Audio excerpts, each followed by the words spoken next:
नमस्कार विद्यार्थियों, हम रिसर्च की बात करते हैं तो हम बात करते हैं डेटा कलेक्शन की। किसी भी रिसर्च में डेटा कलेक्शन एक इम्पॉर्टेंट स्टेप होता है। हम जब डेटा कलेक्शन की बात करते हैं तो हम ये देखते हैं कि अलग अलग मेथड से डेटा इकट्ठा किया जा सकता है। सर्वे मेथड से भी डेटा इकट्ठा किया जाता है, एक्सपेरिमेंटल मेथड से भी डेटा किया जाता है, और एक मेथड जो हम इस वीडियो में पढ़ेंगे वह है इंटरव्यू मेथड या फिर साक्षरता विधि। साक्षरता विधि से भी डेटा इकट्ठा किया जा सकता है। अब बताएं साक्षरता विधि होती क्या है। साक्षरता विधि वह विधि होती है जिसमें जो अनुसंधान करता होता है, जो रिसर्चर होता है, वह रिसर्चर अपने सैंपल से, अपने प्रतिदर्श से विभिन्न तरह के प्रश्न को पूछता है। यह प्रश्न वो चाहे तो नोट कर सकता है, और नोट करने के बाद में कई बार ऐसा होता है कि वह कई प्रश्न उसके दिमाग में एकदम से कौंधते हैं, है ना। तो वह उसी समय वह प्रश्न जो सैंपल्स होते हैं उनसे पूछता है, और उनसे पूछने के बाद में वह क्या करता है, उनका एक लेख लिख लेता है। जनरली जब हम बात करते हैं तो केस स्टडी मेथड होता है, उसके अंदर हम कौन सा मेथड अपनाते हैं, हम अपनाते हैं साक्षरता विधि का अपना। जब हम साक्षरता विधि की बात करते हैं तो हमें केवल एक ही चीज ध्यान आती है, हमें नौकरी के लिए साक्षर देना होता है ना। परंतु क्या होता है, ये विधि है, इंटरव्यू मेथड है।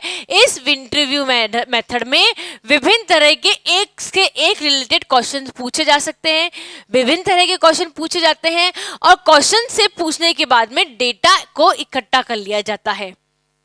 यह हमने अभी आपको बताया केस स्टडी मेथड में जनरली उपयोग में लाया जाता है। फॉर एन एग्जाम्पल हम ये देखते हैं, जैसे कि एक व्यक्ति है, अनुसंधान करता है, और दूसरा व्यक्ति जो सैंपल है, दोनों आमने सामने बैठे हुए हैं। ठीक है, बड़ी ही कंफर्टेबल एनवायरनमेंट है, आराम से बैठे हुए हैं, और जो साक्षात्कार करता है वह पूछता है क्वेश्चन किससे, सैंपल से, कि आपका बच्चा जो है वह कुपोषित है या आपका बच्चा झूठ बोलता है। बोलता होगा तो बच्चा बोलेगा कि हाँ बोलता हूं। क्यों बोलता है, इसका कारण फाइंड आउट करना है। ठीक है, उद्देश्य क्या है, क्यों बोलता है, इसका कारण फाइंड आउट करना। अब अगर साक्षात्कारकर्ता डायरेक्ट पूछेगा तो क्या होगा, वो उत्तर नहीं देगा। तो साक्षात्कारकर्ता जो होता है, अनुसंधान करता होता है, इसमें विभिन्न तरह के प्रश्न को एक के बाद पूछता जाता है। और कई बार ऐसा आता है कि डायरेक्टली क्वेश्चन ना पूछ के इनडायरेक्टली क्वेश्चन को पूछा जाता है, और उसकी मनोभावनाओं को पता कर लिया जाता है। किसी की भावनाओं को, किसी के संवेगों को पता करने का यह सबसे अच्छा मेथड होता है, क्योंकि हम हमारी भावनाओं को, हमारे संवेगों को डायरेक्ट नहीं बताते हैं, है ना। कई बार ऐसा तो हम कैसे बताएं, हम बोल नहीं पाते हैं। तो वह जो होता है वह साक्षरता विधि से निकल जाता है। हिस्टोरिकल रिसर्च है, इसके अंदर इसमें से निकाला जा सकता है।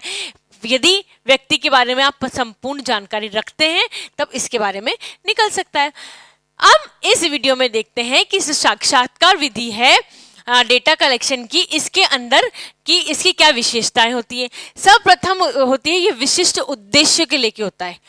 हर जो रिसर्च की जो मेथड्स है, हर ऑब्जेक्टिव आप नहीं पूरा कर सकते साक्षात्कार विधि द्वारा।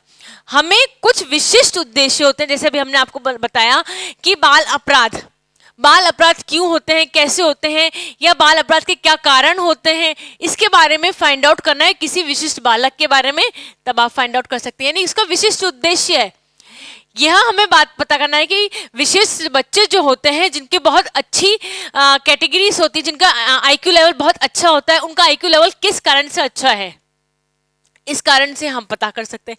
विशिष्ट उद्देश्य है।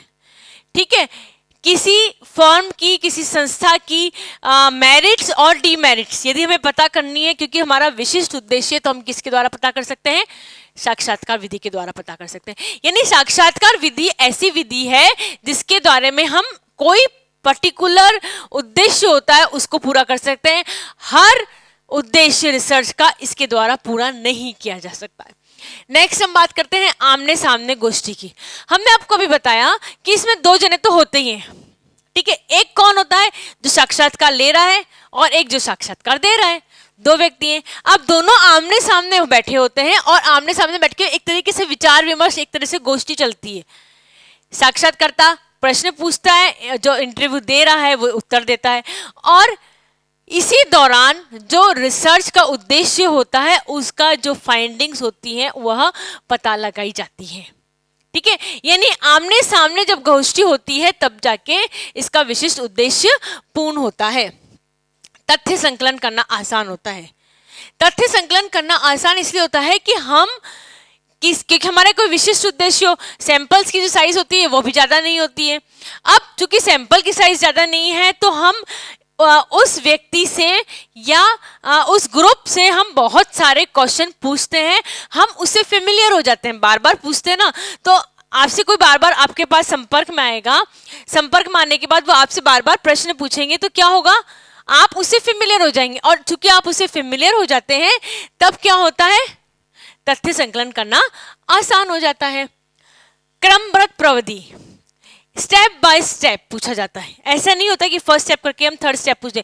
किसी के पर्सनल लाइफ के बारे में यदि आप कोई जानकारी चाहते हैं तो आप क्रमबद्ध तरीके से जाते हैं। ठीक है, इसी तरीके से साक्षात्कार विधि है, इसमें हम सर्वप्रथम फॉर्मल होते हैं। ठीक है, कैसे होते हैं हम इसमें, सर्वप्रथम फॉर्मल होते हैं, आपका नाम क्या है, आपकी एज क्या है, इस तरीके से क्वेश्चन पूछाते हैं। धीरे धीरे धीरे धीरे इनफॉर्मल होते जाते हैं, और फिर जितना भी जो भी डेटा कलेक्शन करना होता है, जिस भी तरीके का डेटा कलेक्शन करना होता है उस तरीके का हम डेटा कलेक्ट करते हैं। एग्जाम्पल हम लेते हैं, कोई बच्चा है, ठीक है, और वो बच्चे में चोरी करने की आदत पड़ गई है। बच्चा का फैमिली बैकग्राउंड बहुत अच्छा है, बच्चे की फैमिली के पास में फाइनेंशियल बैकग्राउंड भी बहुत अच्छा है। अब फाइनेंशियल बैकग्राउंड अच्छा है, फैमिली बैकग्राउंड अच्छा है, फिर भी बच्चा क्या कर रहा है, चोरी कर रहा है।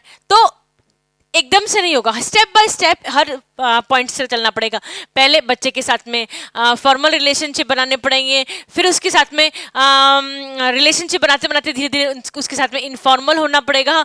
उस समय बच्चे को बार बार आप जब व्यक्ति संपर्क में आता है तब जो होता है क्रमबद्ध तरीके से रिसर्च हो जाती है, और रिसर्च के बाद में डेटा आसानी से इकट्ठा हो सकता है। नेक्स्ट है 2 से अधिक व्यक्ति।